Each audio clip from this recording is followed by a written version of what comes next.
Hi, welcome back. Welcome to day 4, everybody. Welcome back, How everyone. how did setting your intention go? Are you working through that intention today? My intention for today was to be very forgiving when technology is not my friend. It's been very Yes, as we necessary. as we both know, we have both recently had very big experiences with technology not working in our favor. So mine was to cultivate patience for today. Yes, yes. Woosah, woosah. All right, so let's get into the. Oh wait, that's not what I wanted to do. Really, again, I'm forgiving technology and I'm forgiving myself for some of my technological challenges. I'm hoping you guys can do that too. Okay, so today we are going to create what I call bookend rituals. Bookend rituals are rituals that you do in the morning and in the evening that bookend your day in order to help you keep balance more regularly. So values-based bookend rituals are much better than just whatever normal rituals, because whether we know it or not, we all have rituals. Some people are very diligent about washing their face and brushing their teeth and taking a shower before they go to bed, or waking up and immediately getting their coffee. And I think about some of the rituals that I've done where I wake up first thing, turn off my alarm, which is my phone, right? And then of course I have my phone in my hand. So the first thing I do is I go through my social media notifications, right? Or any texts or any work emails or any other emails or anything before I've even gotten out of bed, right? That ritual doesn't actually connect with any of my values. Yep, It a ritual connects like with my that. OCD. Yeah, exactly. Rituals like that. This is the thing, like ritual, another word for ritual are just habits, but rituals are meaning infused habits.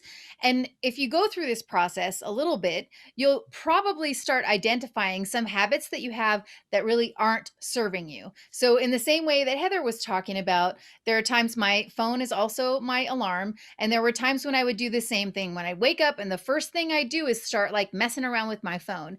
And it set a problematic tone for the whole day. So it's either like based on social comparison, or it's triggering like the OCD kind of like compulsive behaviors, whatever it is, it's starting off the day in a way that doesn't really serve me. And so that's what we're talking about today, is setting up your day so that you start really with behaviors that are going to serve you, that are based in your values, that really set the stage for you to have the day that you want.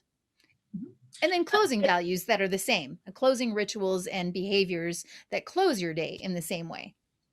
So establishing systems for both morning and night provide your own structure so that you can feel like you have structure when sometimes life doesn't feel structured. And this works for it's funny. I've worked with displaced workers. Obviously, I work in HR and I have had to lay people off. And the first thing that we tell displaced workers is maintain structure, because we need a structure in our lives in order to continue kind of one foot in front of the other. That's one of the challenges that we've had during coronavirus, is that most of our structures, our existing structures, have been eroded. So this gives us an opportunity to create these structures morning and night. The great thing about this is that these are rituals that feed you. These are not ones, I think about the structure that I've had previously, and it's, we have to leave by 7:15 in order to get to kids to school, which means I reverse engineer, when do I need to wake up? When do I need to get the kids up? When do I need to do ABC? And that's all very kind of task oriented. This is really about you. It's not about what other people do and what other people say. This is for you. Just because a bunch of, productivity gurus and CEOs and super successful people wake up at 4:30 every morning and they go for a 6-mile jog, and then they come back and they read for 30 minutes, and then they write for 30 minutes, and then they cuddle the dog, and then they wake up their wife. Okay, I'm just doing the math, and I was like, so you wake up your wife at 9? Oh, well, I mean, good that she can sleep until then, man, but like that ain't my life. So it's really important to understand that these are for you, and they're to support your own values, the pillars that you hold true to yourself. I have created a lot of rituals for myself. I have struggled through this, I have stumbled through this, and I've made a lot of mistakes. And I'm hoping to give you some of my mistakes and stumbles so that maybe, you can avoid them. Now, if you are like me with my Scottish blood, and I have to make those mistakes on my own because I really enjoy the feeling of brick walls on my head, then that's fine. Know that that's okay. Forgive yourself for that now. But I'm just giving you some of my experiences that might help you out, right? So I want, and maybe you do too, I want to be perfect, right? Like I want it all to be just right. And so the first thing I do is I do research. Well, how did everybody do it that's perfect? So then I create a ritual that's perfect. I wake up, I used to have a ritual, woke up at 5 o'clock in the morning. And that was before anybody else in my house would wake up. It would absolutely, I guaranteed, give me time to myself, give me a full hour just to myself.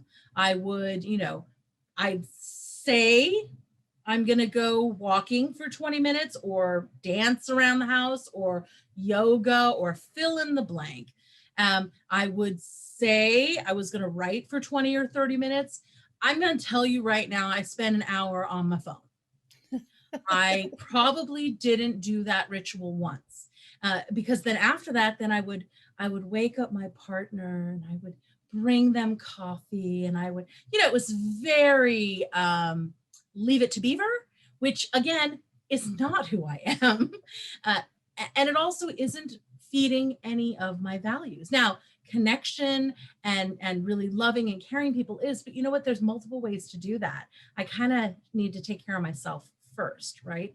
So you want to make sure that you're feeding your own values. Now, if we look at this from a Maslow's hierarchy of needs perspective, there's basic needs that we need to make sure that are food, clothing, shelter, that's the basic needs. And then you kind of move up from there. So you probably do want to brush your teeth in the morning. You probably want to do that. And maybe that could be a part of your ritual. You can build it around something you're already doing because that's going to support you, right? Now, that's not a value, but if while you're doing it, you're taking that time to kind of set intention. You're taking that time to really kind of focus on where you are, centering yourself, getting yourself out, taking something that's mundane, that is a physical act, and setting that intention or that purpose into it is going to give you a greater likelihood that it's going to stick. That is one of the reasons why rituals are so powerful across multiple areas. It's very powerful in religion. It's very powerful culturally. If we think about the rituals that we have surrounding our holiday celebrations with our family, we all know exactly what to do, but they're tied to something physical, right? There's intention and physical together. So we kind of want to understand how they work together to support you, right? So it's also important to remember and be flexible with yourself that you don't have to write your ritual down and that's your ritual you're stuck with forever. That's one of the mistakes that I made. I wrote down the perfect ritual. And I'm not going to lie, I did it for probably a couple weeks. I woke up at the time I said I was going to wake up. I didn't check my phone right away. I did the things I said I was going to do. I meditated. I set my intention. I wrote. I did all of the things that I said I was going to do. And it was fantastic. I was humming. I was drumming. Everything was great. I was like, yeah, until it wasn't. Until something happened external to me It could be a variety of things. I could get sick. One of the kids could get sick. I don't know. We could start a pandemic. Maybe, there's something major going on at work. We have to do something crazy, a huge project. And all of these things, you go through a breakup, you start a relationship, you get a new puppy, any of those things are going to throw whatever existing ritual you have off kilter. And sure, you could white knuckle it and force yourself to do it. You could do that, but it's probably not going to make you very happy. It's probably a better idea for you to kind of step back and be flexible and realize, okay, so that's my optimal ritual for the morning. And maybe I need to put it on the shelf and I need to come up with a different ritual for right now that will feed my values in what is going on in my life right now. I think that's the most important part about balance, is that it's not always the same, because we are not always the same. Life is not always the same. So we can maintain balance when we're able to be flexible and go, oh, now I need to, I need to go to the left. No, I need to go to the right. No, you're kind of always constantly playing that game. And sometimes you'll get into a groove, but guess what? Something's going to throw you off and you're going to have to adapt for that groove. Rituals are the same way. You have to be adaptive in your rituals. Because if you continually tell yourself, I'm going to have the perfect ritual, and you don't get it, the odds are you're just going to abandon it altogether and say, oh, that didn't work. I know I've read books where I did exactly what the guru said and it didn't work. And I was like, well, that didn't work. Well, you know what? Maybe if I had done A, B, C, D, E, F, G, it would have been a little bit different. You never know. Yeah, with all of these, it's also, so we're talking about setting up kind of a template for what your ritual will be like. Right now, what we recommend is approaching this with a spirit of experimentation and self-reflection. So try something. What I would recommend first is figure out what your cornerstone activity is that can trigger this kind of loop, this loop that's going to work in the way that you want it to. So what we would recommend is to start with something that you already do every day. So for example, brushing your teeth in the morning. Start with that as the trigger activity, and then try to attach a new ritual to it.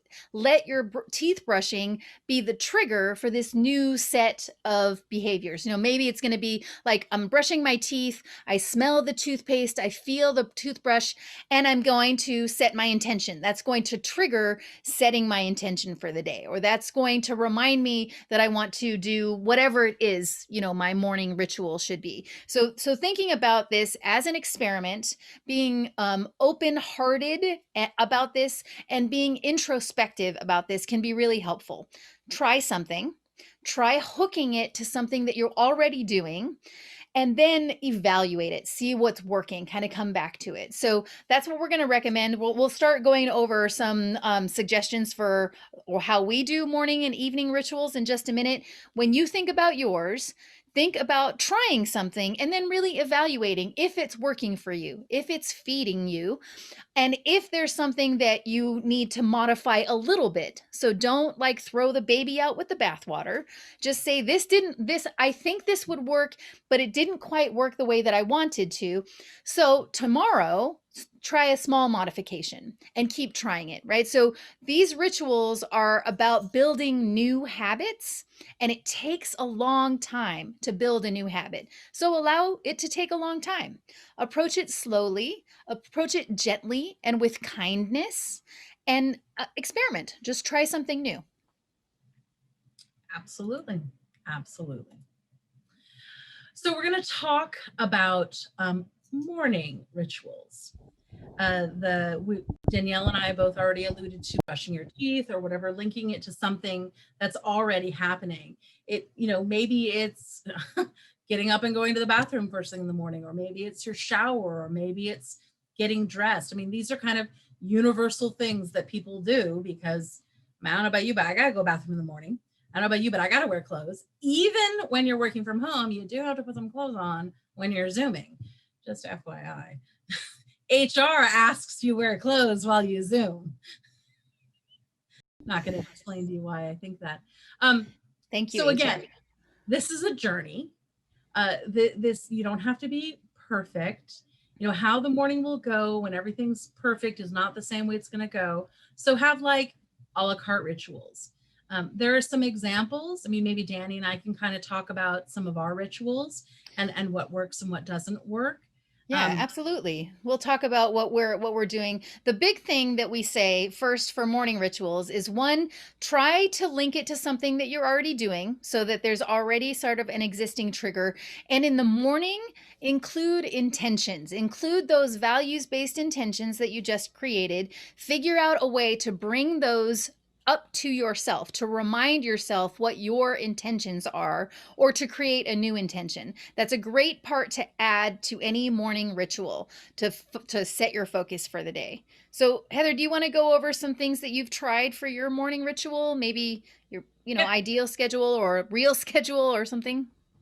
my ideal schedule is a scary, sad thing. Like I would wake up at 5 a.m. and blah blah all that kind of stuff. And then but I set that when I had a partner. Now I don't have a partner, so it's a little bit different. But for me, what works for me, the what I call the bare bones morning ritual for me is, you know, I wake up and I set my intention. Like when I feel like I have the time and the energy, I do a quick meditation, and it doesn't even have to be a big long one. There are so many ones that you can get for free. There's so many apps that you can use that actually have morning meditations, specifically like with intention setting for your meditation, if that's what helps you, the guided meditation. Or I do what I call micro meditation, where I just take, you know, some deep breaths, and I literally take maybe a minute to just kind of close my eyes and be in the moment. And then I open my eyes and I really think about where am I, and what do I need for that day. And as I had, you know, discussed before, this is an opportunity for you to see where are you in your where are you emotionally, where are you in your week, what is it you need in order to be able to create this balance. So I set that intention. Um, and then I usually text my sister my intention. My sister and I are accountability buddies, which highly recommend finding somebody that you can be comfortable and vulnerable with to do that. It helps both people out more than I can possibly say. It's completely great. For a while there, I had a glass of water next to my bed because I had an app that was, you know, a habit app, and it said drink water first thing in the morning. So, you know, I would drink water first thing in the morning, and, you know, that's cool, but that's not my thing. Like I would get up and stumble and go get a cup of coffee. And that's actually one of my rituals. I get up, I go get a cup of coffee, and while I'm waiting for the Keurig to kick out the coffee, I start kind of thinking. I start thinking about my day yesterday, and then I start thinking about my day today, and I start, some of it has, you know, what are priorities, and then I have to understand what all of that is for me to be able to get into my head and be like, where are we going to be today? How is this day going to flow? Because I need to set that in myself so that I can be a pillar for myself. Yeah. So I do very similar things, clearly, because we work together. But I've found that what works really well for me has to start the night before. So the night before, right before I go to bed, I have we'll talk about any evening rituals in a minute, but part of that for me includes like checking on my schedule for tomorrow so that I kind of know what my mindset should be when I wake up in the morning. So the last thing I do before I go to sleep is like, okay, so tomorrow is going to be like, I'm going to have to focus on this and whatever. There's all these things that I have to do. It's a good reminder for me so that when I can go to sleep, that allows me actually to let go of that so that I can go to sleep. When I wake up in the morning, it gives me an opportunity, because it takes a little while for me to wake up. I'm a little sluggish. So it gives me an opportunity to think like, oh yeah, what was my intention for yesterday? What was I thinking about? Oh yeah, okay, I have these other things that I need to do. And that is enough of a reminder for me to get up out of bed. And so I've been really trying, it's been working lately, to do a little bit of meditation in the morning and a little bit of stretching, kind of like yoga or tai chi. And I would love to do like a half an hour of each. That's the ideal. I don't usually have time enough for that. So I just give myself like a 5-minute meditation, and I can use an app. I love using the Insight Timer app. They have really fabulous meditations there. Or I have a bunch of other meditations that we've recorded to help, do a little 5-minute things. So 5-minute meditation. And then I do the 5-minute stretching, and that helps me to wake up. So that gets me, I have to become kind of alert enough to figure out what I'm doing. And just stretching and doing that intentionally and mindfully allows me to wake up enough that then I can go and get my coffee and start the real reflection on, like, okay, what is my real mindset priority for today? What do I want to feel like today? Do I want to have a high energy day? Do I want to be open to new things today? Do I want to listen to my intuition today? That's where that part of the morning ritual comes. And then I can, that once that mindset is set, once I know the intention that I want, then I can start, with brushing the teeth and showering and all that stuff, and wake up enough then to text my sister what my intention is for the day, and then get it started. That's just a really great way for me to start the day. It gives me enough time to kind of wake up, to be sort of slow about it, to ease into waking up, but I have enough triggers set up to remind me about being intentional, and then to really set the intention about what I want the day to be like. So, those are some examples of our morning rituals. What we will say for you is just to think about, maybe you want to spend a couple of days just observing what you actually do in the mornings. So, what are your mornings like right now? Where do you have opportunities in your mornings that you might be able to make some changes to start living more intentionally? And then after you figure that out, after you've done some observation, then maybe do some experimentation. What would it be like for you to wake up and try some meditation? What would it be like for you to wake up and try some stretching, to wake up and try thinking about your intention when you're making your coffee or whatever? Just experiment a little bit and then see what that feels like for you. Each day is a new day, and you have an opportunity to try again the next day. So, those are our suggestions for morning rituals. Thinking intentionally about your morning and the way that you handle the morning to set the rest of your day. Yeah. And really quick before we move on to evening rituals, to Danny's point about triggers, it's really helpful. It really does. When we talked about the totems yesterday, triggers work a lot like totems where they remind you of things. And everybody's different. Maybe you have something on your nightstand that's a trigger for you. Maybe you have a background screen on your phone that's a trigger for you. Maybe you have a picture that's in your bathroom that's a trigger for you. I have a little mini whiteboard that I got at Target for $6 that's next to my bed, literally next to my bed. And I've cut it into 2 sections. The top section is my intention for the day, and the bottom section is my gratitude for the evening. So I trigger both my morning and evening rituals on those things. So I wake up and I look at the board, which might still have my intention from yesterday on it, and I'll like wipe it off and I'll write my intention for it, or I'll wipe it off and then I'll go through my rituals while I'm thinking about my intentions, and then come back and write my intention down. So it's okay to have triggers, and just think about what might be a beneficial trigger for you. Yeah, great. And since your morning ritual includes your little evening ritual trigger too, do you want to start with talking about your evening rituals? Yeah. So this is one of the things that I have discovered about bookend rituals. I can blow my morning ritual. I mean, it's not the best thing, but I can not do the best job of it. And I probably won't fall completely asunder. My evening ritual seems to be more important to set myself and get myself in a right place. And that might have more to do with me and who I am than anything else. So, for example, part of what Danny was saying was she looks at her schedule, and so it helps her she thinks about then what tomorrow's going to be, which for her lets it go away. And that's a fantastic thing for her. For me, it would immediately spark some anxiety and make me kind of go into work mode. And that, by the way, will follow me into my dreams. And I don't like that. I don't like those things following me into my dreams. I go out of my way to set my dreams up to be pleasant. But to that point, you have to know yourself and make sure you're putting the right emphasis on where you need it. I will say this, practicing gratitude is a huge thing. It will actually retrain your brain to start looking for the good in your life. And I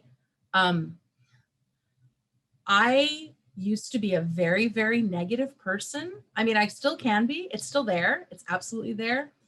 But through practicing gratitude as often as I can, I'm a much more positive person. And I attribute it 100% to that. So I really do try to find something to be grateful for every single day. And And that is something that we will, yeah, that's one of our recommendations. So whatever you do, thinking about who you are in your evening ritual, do try to include some kind of gratitude reflection. And I will say this. So gratitude, I think, has gotten a little bit like overused. People are getting a little bit tired of this idea of gratitude, but let's just say why it's important. And part of this has to do with who we are as human beings. So as human beings, we have this negativity bias. We are much more likely to look back on our day and remember all of the things that went wrong. That's what we will naturally do. Having a gratitude practice helps us a tiny bit to counter all of that negativity. It's not that we're glossing over anything that went wrong. It's that in addition to whatever went wrong, we are opening up the possibility of us seeing things that also went right. And so every evening, we will recommend, no matter what your evening ritual is to just spend a moment really thinking about what you can be grateful for that day. If you are in a dark place and nothing seems like there's anything that you can be grateful for, you can start with things like you can be grateful if you have a place to live. You can be grateful if you have a job. You can be grateful if you have a family. You can be grateful if the weather was nice today. I mean, there are numbers of things that you can think about to be grateful for to open the door to gratitude. If you do this every day, a little bit by a little bit, you will gradually start noticing more things to be grateful for in your life. Small things that just went well that you would have normally forgotten by the end of the day. So I didn't mean to interrupt your oh, evening that's ritual, great. but get in on that gratitude, people. Yeah, it's really important, and there's things that work for, maybe washing your face and brushing your teeth. That's a physical ritual that you can tie to certain things. Maybe while you're doing that, you can think about what you're grateful for. Take that time to really, really exfoliate the pores. And when you're doing that, think about you're grateful that you're exfoliating your pores or whatever. Don't be like, ew, pores, just go with it. But think about what are some examples you can do in the evening. You could do yoga before bed. You could even exercise before bed. Some people do that. Shower before bed, bath before bed, face mask, meditation, listening to soothing music, dimming your lights, all of these things that help support you. But you really want it to be based upon what your values are. So seeing as my number one value is learning, is reading before I go to bed is really important to me. And the funny thing is, to my point about setting my dreams up, I have very, very vivid dreams, setting my dreams up to be enjoyable. I have discovered if I'm reading a book that I'm learning from, so it's really heady and it's like deep in philosophy or anthropology or history or stuff like that, I have really wacky dreams. So my evening reading is always pleasure reading. It's always pleasure reading. And I have to set a timer so I will stop reading, because if you're a reader, you're going to totally get this. It's like, well, I mean, if I just get to the next chapter, it's only going to be 10 o'clock. It's no big deal. And then, you finish the chapter and you're like, well, I can't end it like this. And you're like, how much sleep do I really need? How much, and so I know thyself, right? I know myself well enough that I have to be like, no, you have to close it. And then Generally, my dream is about what might have happened in the next chapter. I'm not going to lie, that happens a lot. But that's a part of my ritual. I really need that. So for something like that takes time, like 20 minutes of reading, you really do need to kind of reverse engineer the timing, because I also want to highly encourage you to get an adequate amount of sleep. There's actually a lot of studies about that 8-hour cycle, about how your brain resets and actually needs 8 hours to do that. And I know sometimes if I actually sleep much longer than 8 hours, I'm worse than if I slept a little bit less than 8 hours, but everybody's different.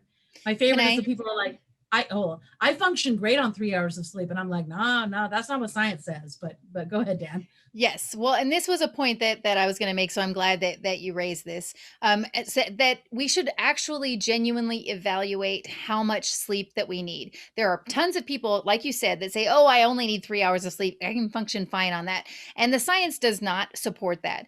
And if we were to give ourselves a little experiment and try getting a full night's sleep and evaluating how we function cognitively, emotionally the next day, most of the time we will realize that we actually do need a good night's sleep, that we are lying to ourselves when we say that, oh, I can function well. You know, we get tired. We are just, the synapses are not firing nearly as quickly. It is a gift to ourselves. So that would be another thing that we would recommend, is to really genuinely be honest with yourself as part of this process of getting to know you and getting to know what you need, to be honest about things that you don't want, but that you need. Sleep is one of those things. Sleep is something that most of us, we will take from the bank of sleep to do something that we want, not thinking of what it's going to cost us later. So just try to encourage yourself to get enough sleep. For Heather and I have had to set up additional triggers to remind ourselves to get enough sleep. Like, for example, we use the wind down feature on our phone. So my phone goes dark at 9 o'clock. Not that I'm going to go to bed yet at 9 o'clock, but that's what the reminder trigger I need to say, like, okay, my bedtime is going to be coming up. So if I'm going to do all of those things that I need to do so that I can actually get to bed at time, I need that 9 o'clock trigger to say, like, my phone is now grayscale. That means it's time to start, like, getting into the nightly routine, to do my gratitude, to get, pajamas and all of those kinds of things. So that's our biggest recommendation for you, is to figure out, first, get your 8 hours of sleep, what you need to do to make sure that you get your 8 hours of sleep, and to include some sort of reflection on your day that includes some sort of appreciation, gratitude, self compassion, generate some positive feelings for yourself, about yourself and your life, right before you go to sleep. It will help set up the next day. You'll end up, this is a cycle, the cycle of the evening ritual and the morning ritual. They'll work together. The bookends, exactly. Okay. Thank you. That's why we call them the bookends. Well, and let me chime in, because I can hear the people that have sleep issues screaming. Let me tell you, I am a lifelong insomniac. Lifelong insomniac. Insomnia has plagued me for many, many, many years. I have been kind enough to pass it on to my children. I hope maybe none of you have to deal with that, but if you do, let me say this very clearly. This ritual, this nighttime ritual, especially if you set it up to serve you, will be your best friend. Engaging in my nighttime ritual is the one thing I can do that means I actually can get 8 hours of sleep and sleep through the night. It doesn't work every single time, but you know what? It probably works 80% of the time. And comparatively, before, when I would be like, well, I guess I'm not sleeping tonight, or I guess I'm up until 2, or I guess I can fall asleep, but I'll be up at 3 or 4 in the morning. It setting this sets your entire body, your mind, your everything. Most people that are insomniacs, it's your brain that keeps you up. It's that rabbit, that hamster that keeps turning, turn. This ritual tells your brain, oh, it's night time. Oh, we're going to do all these things, and we're going to move, and we're going to go to night. And it makes a huge difference. It is so much better than sleeping pills. It is so much better than any other things. I've done them all, trust me. And this actually serves you in so many ways I can't express. So Yeah. um, Great. we are going to give you a couple meditations that we're going to talk about them right now. They're going to be really short meditations too. One is a morning meditation to kind of help, set your intentions and wake you up, really short, just a few minutes. And then one is an evening meditation to kind of help kind of get that brain to calm down and get yourself focused, maybe focus on some gratitude. And these, we're going to listen to them, which will be available for download in the future if you need to listen to them. Anything to say about it, Danny?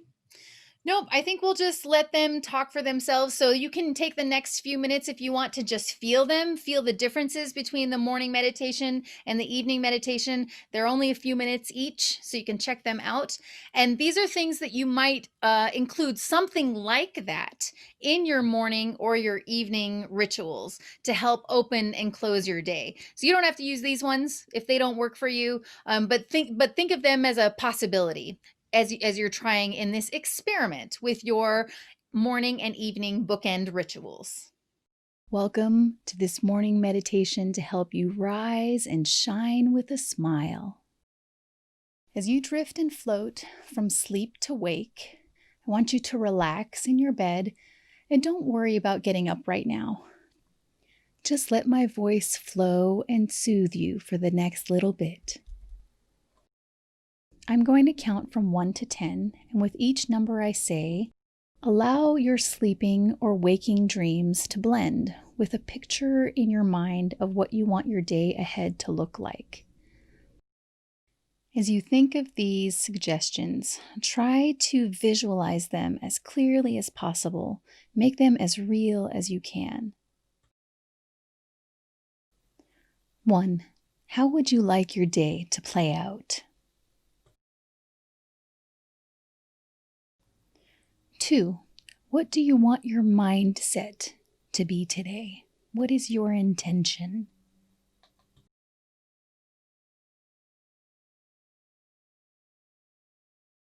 3. What do you want to make happen today?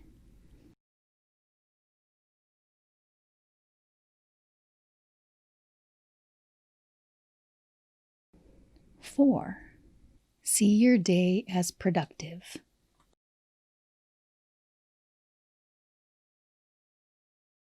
5. See your day as joyful. 6. See your day as fulfilled. 7. See connection to yourself and others.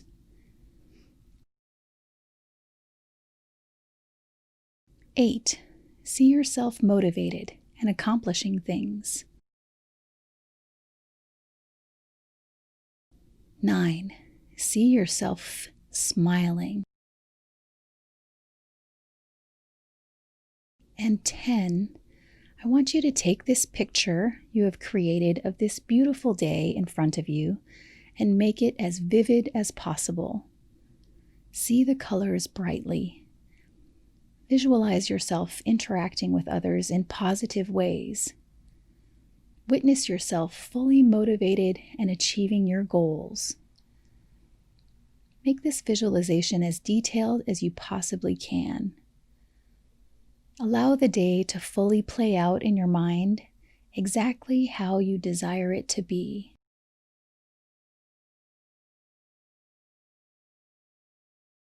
Take a really big, refreshing, deep breath to set this image in stone. And one more deep and full breath for good luck.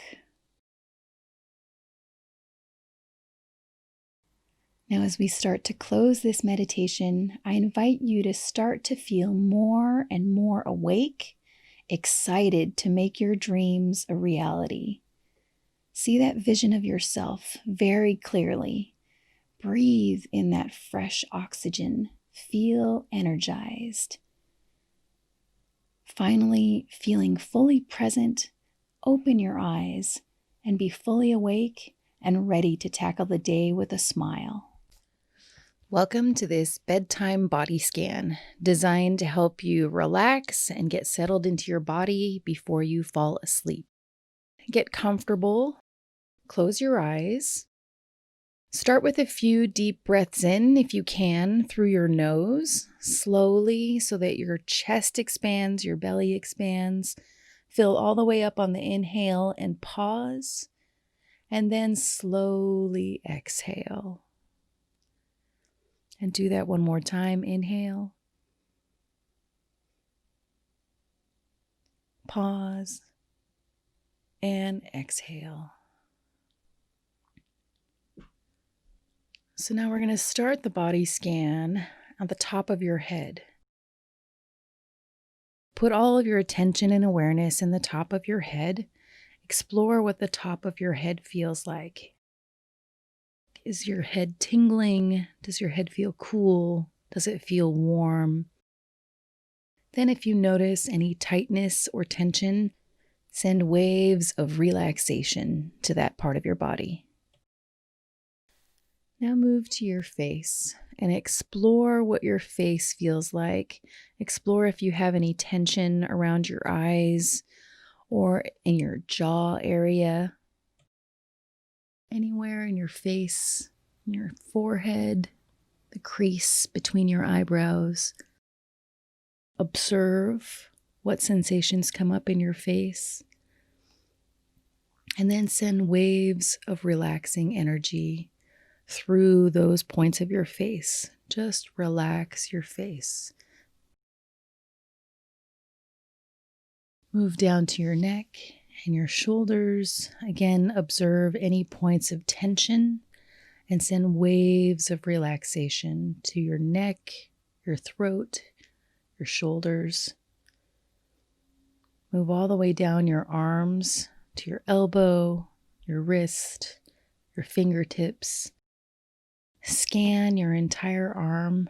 See if there's any points of tension, stress, and then send waves of relaxation through your arms, all the way from your shoulder down to your fingertips. Now move into your chest. Feel your chest rising and falling as you breathe. Observe any tension or tightness in your chest. If you notice any tension or tightness, send waves of relaxation to your chest. Allow your chest to sink further into the bed. Now move into your hip and pelvic area. Open your hips up, relax your hips. And move back up to your upper back. Go all the way down your spine, from your upper back to your middle back, your lower back, scanning for any tension. If you observe any tension, just send waves of relaxation down your back. Move into your legs, down through the knee to the ankle and your feet. Observe any signs of tension and send waves of relaxing energy all the way through your legs, from your hips down through your feet. Now go back to the top of your head. Send waves of relaxing energy all the way from the top of your head down through your neck, shoulders, back, chest, down into your hips, down through your legs, all the way to your feet. So we'll close with a nice, big, calming breath. Breathe in oxygen, allow it to soothe you. Allow yourself to calm down as you exhale, relax, sinking further into your bed. One more breath in, allowing yourself to be calm, allowing yourself to feel relaxed, sinking further into your bed.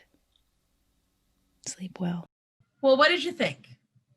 We hope that you could see the differences between what the morning brings and what the evening brings, and maybe those will help support you as you're going through this exploration to figure out what's going to work for you based on your values, based on who you are as a person, and based on who you want to maintain and how you want to balance yourself. Anything else you want to say, Danny? Nope, that's it. Thank you for joining us. We're so glad that you were here. Hopefully, you got a lot out of this. If you have any questions or comments or concerns, feel free to let us know. Thanks, Yeah, everyone. feel free to let us know.